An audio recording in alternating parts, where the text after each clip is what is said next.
Iya, di sana semua ada.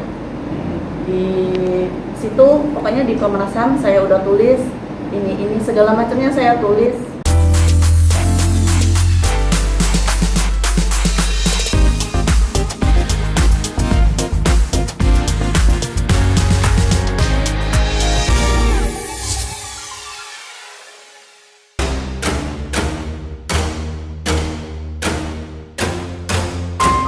Usai resmi bercerai dengan Askara Parasadi Harsono pada 6 Mei 2021 lalu, Nindi Ayunda tampaknya masih harus menghadapi permasalahan perihal rumah tangganya tersebut. Pasalnya, beberapa waktu lalu, dua mantan pekerjanya yakni Lia yang dulunya bekerja sebagai asisten rumah tangga, serta Sulaiman yang sebelumnya bekerja sebagai sopir mengaku di hadapan awak media jika keduanya telah disekap oleh sang mantan majikan saat masih bekerja di rumah penyanyi kelahiran 10 Januari 1989 tersebut. Bahkan didampingi kuasa hukumnya, keduanya telah melaporkan hal itu ke Komisi Nasional untuk Hak Asasi Manusia atau Komnas HAM demi meminta perlindungan lantaran adanya ancaman yang masih mengganggu keduanya dari orang-orang yang telah menyekap keduanya. Iya, diteleponin, sekap. Pak Leman di keluarganya diteror, saya diteleponin kayak gitu. Dan saya juga keluar dari Bu Nindi bukan keluar saya kabur, enggak, saya keluar baik-baik. Bu Nindi yang nyuruh saya, udah kamu pulang boleh. Iya, di sana semua ada. Di situ pokoknya di Komnas HAM saya udah tulis ini segala macamnya saya tulis. Sebetulnya masalah ini sudah dari Februari mereka udah diem teman. Kok beberapa hari ini mereka itu kadang datangin orang, ya apa jadi mereka nggak tenang. Saya bilang kalau memang kamu merasa nggak tenang, ayo kita minta perlindungan. Gitu. Soalnya kan dia bilang kalau udah kelar urusan saya sama Aska, silakan kalian boleh pulang gitu kan ini gugatan udah selesai. Udah selesai. Kenapa kita masih aja yang dipanggil sana, panggil sini, dicari sana, cari sini gitu. Terus kalau saya sama Pak Leman bisa apa? Kita kalau nggak kerja sama Bu Nindi, kalau sama Pak Aska, kalau nggak tempat lain, kita nggak ada pemasukan. Atau kita cuma di sini pekerja. Nah, kita nggak tahu nanti apakah pokoknya orang di Komnas HAM biar bisa nanti tahu mereka kan? nanti cerita lah. Tahu Ini disuruh siapa, kaitannya apa? Kita kan juga nggak bisa dong nuduh-nuduh orang. Intinya dia ini karena ketakutan, trauma, minta perlindungan. Ya saya kan menyarankan ini minta perlindungan ke Komnas karena saya anggap bahwa ini Anda sebagai warga negara Indonesia, Anda punya hak untuk bekerja, tapi sekarang Anda trauma, Anda begini, ada kejadian banyak macam lah yang dia cerita. Oke, kita sekarang minta perlindungan ke Komnas. Siapa pelakunya ada di sana? Silakan Komnas menelusuri. Silakan Komnas melakukan penyelidikan karena ini ada perampasan kebebasan. Saya anggap bahwa ada hak asasi manusia yang saat ini dirampas kemerdekaannya. Dia kasihan, dia mau kerja susah. Ini orang kecil. Saya juga nggak mau mempermasalahkan siapapun. Makanya kami tidak pernah sebut siapa pelaku. Sebelumnya pada Februari 2021 lalu, Nindi sempat dituding melakukan penculikan terhadap Lia dan Sulaiman hingga membuat istri Sulaiman melaporkan kehilangan suaminya tersebut ke polisi. Namun untuk membuktikan jika tudingan tersebut tidaklah benar, Nindi pun mengajak serta Lia dan Sulaiman untuk melakukan klarifikasi di hadapan awak media perihal ketidakbenaran tudingan tersebut pada 16 Februari 2021 lalu. Namun seolah berbalik membenarkan kembali tudingan penculikan tersebut, Lia dan Sulaiman pun membeberkan kronologi saat keduanya disekap. Lia dan Sulaiman mengaku tak mengetahui lokasi penyekapan lantaran mata keduanya ditutup saat dibawa berpindah tempat dari rumah ibunda Nindi ke tempat penyekapan.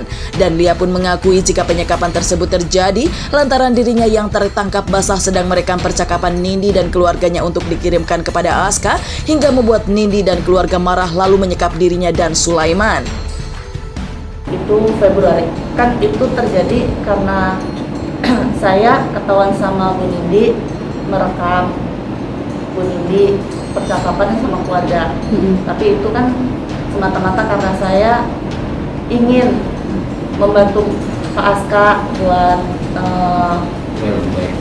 iya biar balik lagi sama Bu Nindi gitu. Dan Pak Aska kan minta buat tahu lah kegiatan anak-anak di rumah, istrinya di rumah. Kan Pak Aska lagi di dalam kan.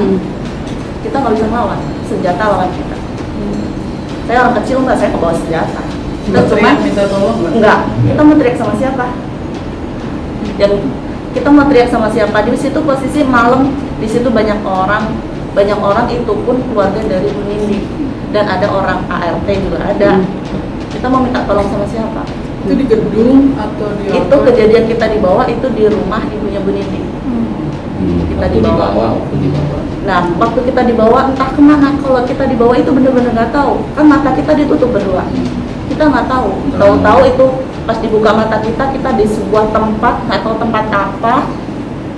Kayak tempat kosong gitu. Terus banyak. Kalau yang soalnya aku sama Pak Leman pertama kan beda tempat. Entah di mana itu, pokoknya kita nggak tahu. Pokoknya kita dibawa kayak jauh banget. Soalnya perjalanan kita lama. Kalau penyekapan kan Bu Nindi nggak ikut kita bareng rombongan yang bawa senjata itu nggak ikut. Tapi posisi pas kita mau dibawa kan mereka pada tahu gitu. Orang di depan dalam rumah kok. Penyekapan dari malam ketemu siang pas jam 10. 2 hari. Selama di apartemen berapa hari itu kan. Terus pindah lagi ke kosan. Kan kita pindah-pindah. Kita pindah-pindah.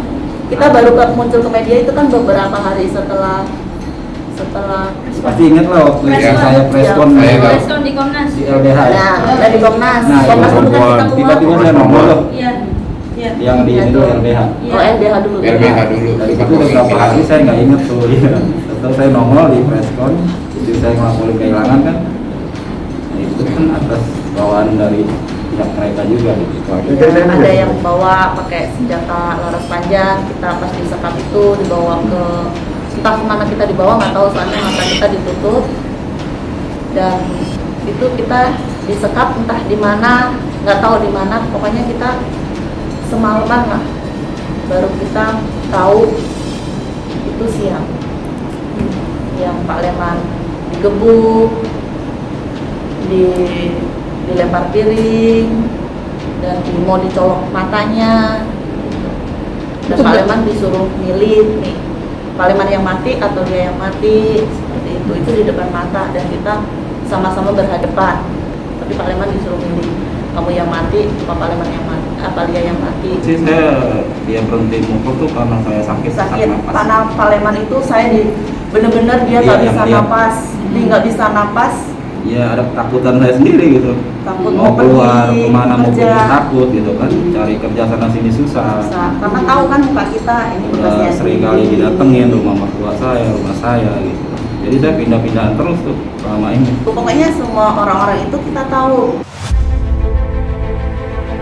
Nindi dan Aska menikah pada 11 November 2011 dan dikaruniai 2 orang anak. Masalah dalam pernikahan keduanya yang telah berjalan selama hampir 10 tahun pun terkuak saat Aska ditangkap atas kasus narkoba dan kepemilikan senjata api ilegal pada 7 Januari 2021 lalu. Tak berselang berapa lama, Nindi melayangkan gugatan cerai terhadap Aska di Pengadilan Agama Jakarta Selatan pada 27 Januari 2021. Salah satu alasan gugatan cerai tersebut dilayangkan lantaran adanya kekerasan dalam rumah tangga atau KDRT yang dialami Nindi, di mana hal tersebut pernah dilaporkannya ke Polres Metro Jakarta Selatan pada 19 Desember 2020. Kini di saat keduanya telah resmi bercerai pada 6 Mei 2021 lalu, permasalahan yang menyeret kedua pekerjanya Lia dan Sulaiman justru masih terus berlanjut. Dan meski telah mengalami kejadian buruk dalam penyekapan yang terjadi beberapa waktu lalu tersebut, Lia pun mengungkapkan jika kedua majikannya Nindi dan Aska tak pernah berlaku kasar terhadap para pekerjanya semasa dirinya bekerja dulu. Lia dan Sulaiman pun belum berencana untuk membawa kasus ini ke ranah hukum lantaran masih menunggu hasil dari pelaporannya kepada Komnas HAM. Kalau yang dilaporin ke Komnas HAM masalah saya yang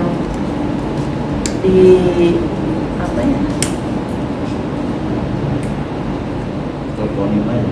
Iya, diteleponin, sekap. Yang tadi kamu ada orang yang bawa apa? Ya, ada yang bawa pakai senjata laras panjang. Kita pas disekap itu dibawa ke entah kemana kita dibawa, nggak tahu, soalnya mata kita ditutup. Dan itu kita disekap entah di mana, nggak tahu di mana. Pokoknya kita semalaman lah baru kita tahu itu siang.